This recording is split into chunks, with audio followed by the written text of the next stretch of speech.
Holy cow. Wow. Jimmy Garoppolo staying with the 49ers after all. It's a long, strange trip. It's completely wild. The Niners brass deserves to get ripped apart for the past few years in the journey. It's going to be weird and awkward as hell.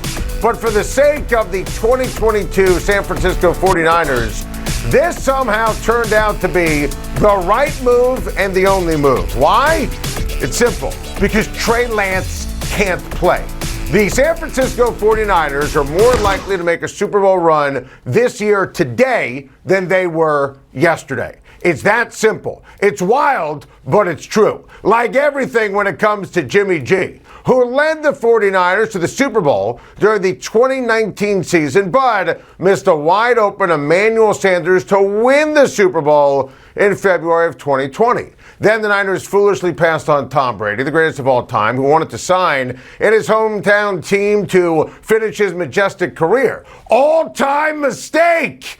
But then they overcompensated the following year by inexplicably trading a bushel of picks to move from 12 to 3 in the draft. Kyle Shanahan held the pre-draft press conference that you saw in that amazing intro that the Time to Shine staff put together, and he said he couldn't guarantee that Jimmy G would be alive the Sunday after the draft, let alone on the team.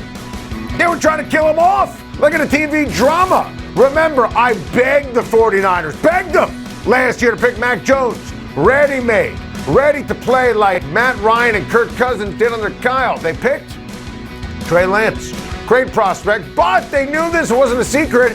Barely played college football, a project, one game in 2020. They knew that. Jimmy somehow, with a cat-like approach to 9 lives, found another one of those aforementioned lives, somehow beat Trey Lance out, and took the Niners last year to the NFC title game. Then, as you saw, Jimmy had that press conference in February of 2022 to say goodbye. He literally said goodbye. Thanks to the men and women who cover the team, and I'll see you down the road. But shoulder surgery that month meant that they couldn't, in a trade, the San Francisco get equal value for him. Jimmy broke his silence on my SiriusXM radio show in April and said the 2021 situation with Trey Lance was awkward and he wouldn't wish that on anyone. And the Niners agreed. Thus, they didn't even let him into the building in training camp. But there was one huge problem. Trey Lance stinks. Trey Lance inexplicably stunk up the joints. And we talked about it on Time to Shine all month long. The picks galore in practice. The games were terrible. Last Thursday was dreadful. We talked about it Friday on Time to Shine. Kyle Shanahan was livid post-game. Then he said Lance needed more reps and snaps. I mean, I give him credit at the end, right? Kyle knew. And I'm going to tell you, and I've said this before, the Niners are the best team in the NFL, 2 through 53. They have the weapons. They have the defense. The weapons are unbelievable. Defense, to me, is the best in the NFL. They have a Hall of Fame left tackle. Kyle's a great coach. You couldn't bank on Trey Lance.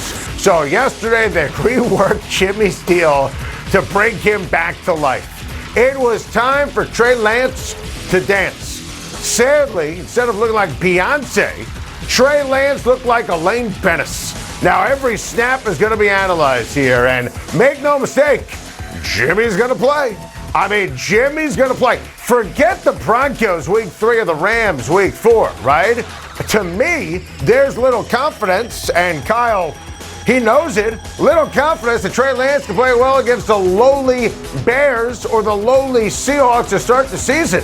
Look, Niners, not the Jets or the Jaguars here. There's no time to develop Trey Lance. It's time to win a Super Bowl in a wide open and relatively weak NFC. It is insane that we are here saying this in 2022, but the Niners did the right thing. Somehow, unbelievably, once again, it's Jimmy Garoppolo's time to shine. Serena Williams, the greatest ever to play the game of tennis, on center stage at the U.S. Open, and she was dominant. 6-3, 6-3, straight set winner. Of course, this is Serena Williams. It was her 102nd win at Arthur Ashe Stadium, the most all-time. Also, her 366th career Grand Slam win, also the most all-time. Serena improved to a perfect 21-0 in the first round of the U.S. Open. She's the GOAT, the greatest tennis player ever, male or female. She is one of the all-time great GOATs. In the same category to me, Michael Jordan, Wayne Gretzky, Tom Brady, Tiger Woods, Babe Ruth. I love that they celebrated her last night. She's going to play again tomorrow on center stage at Arthur Ashe Stadium at the U.S. Open, and she's not expected to win. It's Serena, so anything is possible, but I love that they seized the moment and had the celebration, the validation. I was tearing up watching it. My wife and daughters were tearing up. Serena, you are the greatest of all time. That was special last night. How about this news from the NBA? The New York Knicks and RJ Barrett reportedly finalizing a 4-year rookie extension that could be worth up to $120 million. And how about this stat? First time in 23 years, the Knicks have agreed to a multi-year extension with a first-round draft pick after his rookie deal. Wow, it's been a painful lifetime of being a Knicks fan. It's kind of the point here, though. RJ Barrett, by the way, is a really good player. I wouldn't call him great. I feel like, you see the numbers on the screen right there? B+. He can be an A-. And now, because of the poison pill in this deal, he cannot be included in a Donovan Mitchell deal. And to me, that is great. Because I still think the Knicks are going to get Donovan Mitchell. Mitchell grew up in New York. He wants to play for the Knicks. His dad worked for the Mets. He's always tweeting about Pete Alonso and Jacob deGrom. So Leon Rose needs to get this done. Now, I think that the Rudy Gobert deal, which again, I love for Minnesota, it kind of threw the rest of the league out of whack in terms of compensation. You're not going to end up getting 5 or 6 first-round picks for Donovan Mitchell, but there's still a deal to be made. There's no chance Mitchell's going to stay on Utah. You know, all the reports leading up to this, which was driving me crazy, you know, the Knicks were thinking about trading Barrett in a deal for Mitchell as opposed to Grimes. Please, trade Grimes, trade Obi Toppin, trade Fournier for the money, trade 3 or 4 first-round picks. Whatever it takes, get it done. This is a good thing that RJ Barrett got the contract. Give me Barrett, give me Brunson, give me my guy Donovan Mitchell, and let's go play Knicks basketball. Last night was a big deal, historic. The Knicks have been inept. Get Donovan Mitchell, and I'm going to be impressed.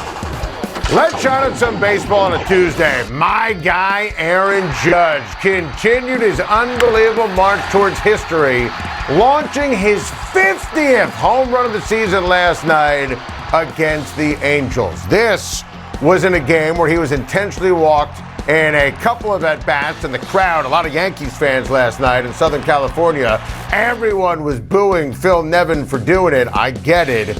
But then Judge was able to hit 50, and this is, without question, a legendary campaign.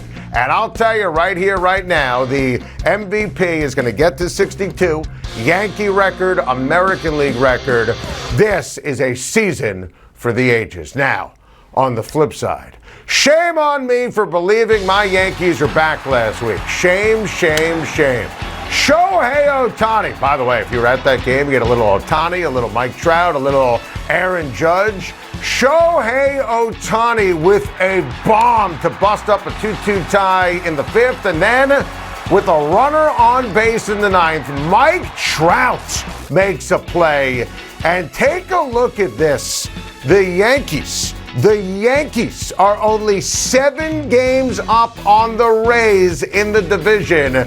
This is what happens when you have a putrid, pathetic, disgraceful, awful month of August. Yankees have now lost 3 straight.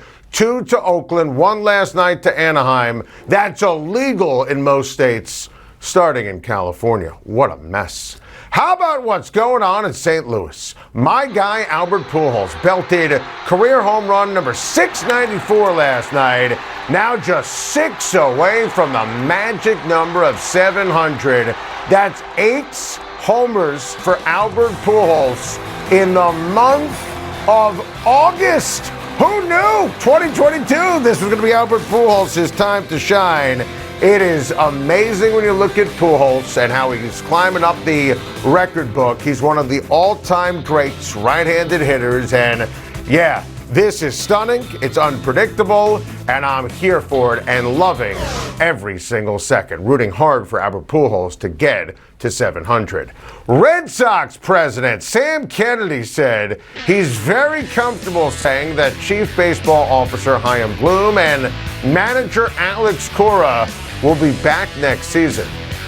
Cora? I get it. He's a World Series champ. I love Alex Cora as a skipper. I don't understand Chaim Bloom at all. I mean, literally everything he's done has been awful. I mean, ownership made him trade Betts, but then you go low in terms of what you get for Mookie Betts. That made no sense, set him back. The Benintendi deal was awful. They've had miscalculations, bad moves, and the hodgepodge approach at the trade deadline this year never made any sense in any way, shape, or form. They were kind of in, they were kind of out, and I can't believe that Chaim Bloom is guaranteed a job for next season.